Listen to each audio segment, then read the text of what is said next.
going through the process of creating a contact sheet with the Epson V850 scanner. The flatbed scanners are only hooked up to two machines, and they're the ones flanking either end of the room in the Lemons lab. They're kind of near the exterior doors. Anyway, so those are the only two machines that will power the scanners, as well as we only have two scanners, so two machines. What do you know? The film holders generally placed on the shelf above in a plastic bag. So when you come in here, if you're looking for film holders, that's where you'll find them, and we expect you to put them back as well. That'd be great. Talked about kind of loading the film up into the scanner on a previous video, so this one just deals with the Epson software itself. So Epson Scan2 on the dock here. If you can't find it there, you can also go into the Finder and locate it through Applications. Scrolling down to Epson Software, Epson Scan2. I should probably turn it on, shouldn't I? Actually, that was the demo on. You should turn the scanner on before you launch the software. Let's see if refresh works. There it is. USB V800. This is actually a V850 because we only buy the best. And okay. All right, greeted with this window, closing that one just so we get a better look at what we're after here. So we got the V800, V850 scanner. The scan mode that we're going into, sure, let's see what photograph does. The thing that we mainly want to look at are these two things, the main settings and the advanced settings. These just kind of set the settings up for a little bit of information. We've got a couple of different ways to scan. Scanner glass is for things that reflect, like a print, but when we're trying to do negative scans, we want to either use the transparency unit or the unit with the film area guide. The film area guide is what we do for contact sheets. Transparency unit is when we load an individual negative into the negative holder. So when I just want to get a brief look at the pictures through essentially a digital contact sheet, we're going to use the transparency unit, and that's what I'm going over first. No sense in making it a color capture, and since this is just kind of a lo-fi way of looking at the pictures, we can do a little 8-bit grayscale here. When we do our high capture for individual scans, we'll use a 16-bit grayscale version for that. More information on that in class one day. So 8-bit for contact sheets. Now the resolution is one thing that we tend to go pretty high on for scanning individual films, and fairly moderate for scanning a contact sheet. No real reason to grab a ton of resolution, but maybe enough to jam out a 4x6 if we really felt like it. So about 1600 on the resolution is good. Scanner quality, sure, why not? Let's go high quality. Color management, just to open this to let you know what's going on here. It tells you how it's going to render the information, which is fine for our purposes. And then thumbnail options are something that's geared towards when we are using the specific, the negative carrier. So this one we don't touch for this purpose right now. In the future, when we scan individual negatives, we'll be using a TIFF. But for the contact sheet purposes, we're just going to use a JPEG because it's kind of a low quality type of thing.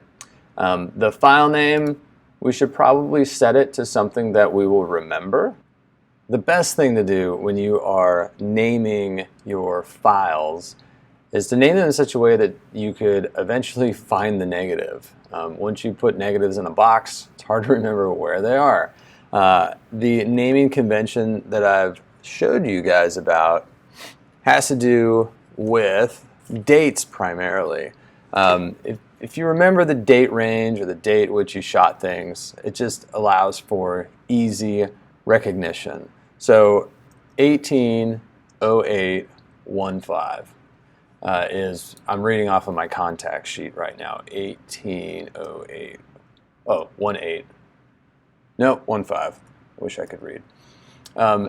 So on 2018 and August 15th is when I primarily shot this roll of film. I also tend to refer to this as Oregon Trail because it was when I was actually traveling the Oregon Trail. So this naming convention automatically puts a hierarchy on things, which is nice. And then the Oregon Trail, if I'm more kind of visual at that point, helps me out too. I don't really want to append today's date to it because that's not terribly helpful because the pictures were shot a long time ago. So this at least gives me kind of a standard for all of my contact sheets. So that date range will change and then it orders them, which is nice. So there we have it. I'm going to hit OK. Back in the main dialog box, you can see down here we've got that 180815 Oregon Trail.jpg. That's our file name. The thing that we also have here is a place where it can go. Now, it's okay to put things on the desktop, but since we have a flash drive that has a folder structure that essentially we know where it should go. So I just plugged in my flash drive and we can select that flash drive. Mine is Adam Long there. And we want it to go in with assignment 1 photographs. So then automatically when the scanning's done, it'll just dump it right where it needs to go and we're good to go. So I'm gonna hit choose. So that puts me all set to jet and ready to go. We can click on preview and see what this thing looks like. Woo! So I've got Oregon Trail written there backwards, which means that I put my film in the wrong way. So yeah, demo. Make sure that when you are doing this, that you are doing it emulsion side up. That will make sure that what you see is accurate with the way your film looks. So I just flip my page over and I'm going to hit preview one more time. And there we go. But I laid it on the scanner haphazardly. So I'm going to have to move this over. You'll find that this is a common practice, that it's hard to get the film on the bed in an appropriate way. Hopefully I get it this time. Hot diggity dog, look at that. So my film is on the bed in a way that makes sense. I can read Oregon Trail and there's my date structure up in there. And I also put a date here, so I'm like double dating. That's really amazing. So as you do the same thing, you will find that it's easy to locate your contact sheets. Please label your page before putting it in here. I click and drag and I'm creating a little box that surrounds my film and therefore the scanner knows what I'm after. No sense in wasting and scanning more than this upper portion. I don't really need that. So do a little marquee here. Cruising over to advanced settings because you are advanced. These are not very advanced controls. I'm going to turn the sharpening off so that all of these are off and I'm going to go into detailed adjustments. On the detailed adjustments, when we start to be able to see some cool things happening on our film. So tone correction and histogram. Histogram is mainly the one that we want to pay attention to. What I'm going to do here is kind of set a default baseline. I'm going to drag this to 0 and I'm going to drag this 255. So we'll find that absolute white on a page is 255, absolute black 0. Now, let's kind of brighten the images over here. Contact sheet just gives us a basic idea of what the pictures look like. Sometimes it looks great over here, sometimes it looks like that over here. The goal here is to get these little in-between sprocket holes to just begin to match the film base. Now, if you've got kind of screwed up film, this is actually hard to do. But the idea is we're just setting a black point. So I take this triangle on the far left and I keep moving it over and I let it go and it starts to darken. And I click and I move it over and I let it go and it gets a little darker. And right about there, I can't really see a differentiation between the black and the sprocket holes. So I'm pretty good. The text is nice and bright as well. White value has been shifted a little bit. If I drag the right mountain kind of over here to the right. Now that's encapsulating all of the histogram. So all the highlight values have been taken care of. You're like, Adam, the pictures don't look as good as they did a second ago. Yeah, it's a contact sheet, doesn't matter. You're just trying to get it so that you can see all of the detail that's present in there. This is just a rough end to figure out if I want to even look at the picture and do a real good scan of it. This one in the middle is kind of like a little bit of brightness, but it works in the opposite way that you would expect it to. As you move it left, the images get brighter. As you move it right, the images get darker. So I'm going to move this kind of in the middle of this little mountain portion here. Now your film is going to be different than mine, but I try to move this brightness slider so that everything in here is kind of visible. If you've got images that are real overexposed or real underexposed, well, mainly real overexposed, they might throw off the interpretation of the rest of the images in order to see them. So in those situations, sometimes you got to scan twice with different types of settings here.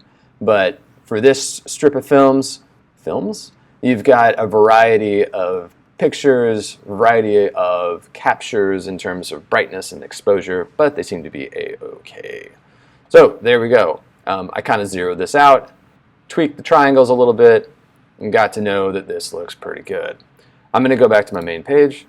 So now we are done with the advanced settings. And we could look down here, we got the JPEG, we got the file name, and that it's going to that folder on my hard drive. And things look good. So we are ready to hit scan.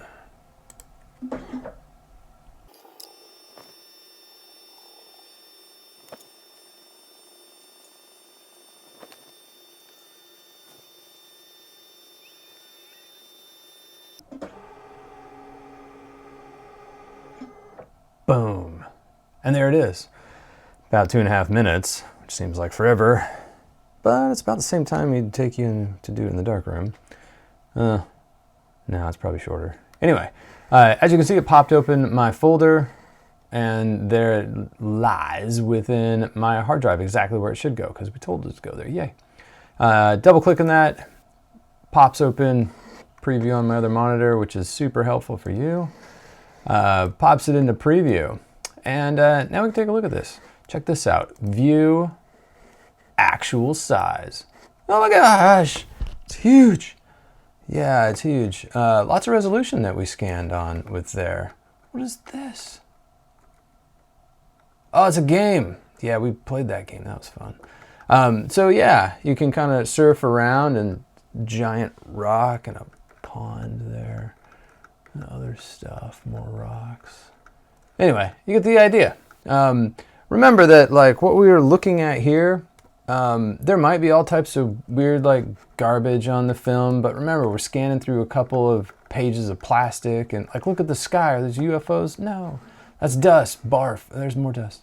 Anyway, we'll take care of that once we do a real scan. Like, we'll get it out of that plastic page, and then we will take care of that film and make sure that when we scan it, we get as little dust as possible. So all these weird blemishes and garbage that are on these, they're not going to exist there normally. So we did our scan. We can print this thing. So Command P. That's a shortcut, Adam. You shouldn't do that on a video. Good call. So in order to print this, File, and going down to Print, which is also Command P, which is a shortcut. And you will find that people think you are super cool if you click less and use more shortcuts. The Lemons 2 HP PageWide is the printer that is within this room. Now, this is an 8.5 by 11 print, which is actually kind of small. We have tabloid in there, and the tabloid is 11 by 17. This is the only time that we do this, but we scale to fit this thing. We just blow it up. So that it prints the images as large as they can. When we use software and other programs, we manage this with a little bit more care. But since, again, this is just a contact sheet, let's go ahead and jam it out this way. At this point, hopefully the printer's got paper in it. If it doesn't, usually it's right below, and we'll just have to load it up. So we're going to hit print. And then we are going to have a contact sheet delivered.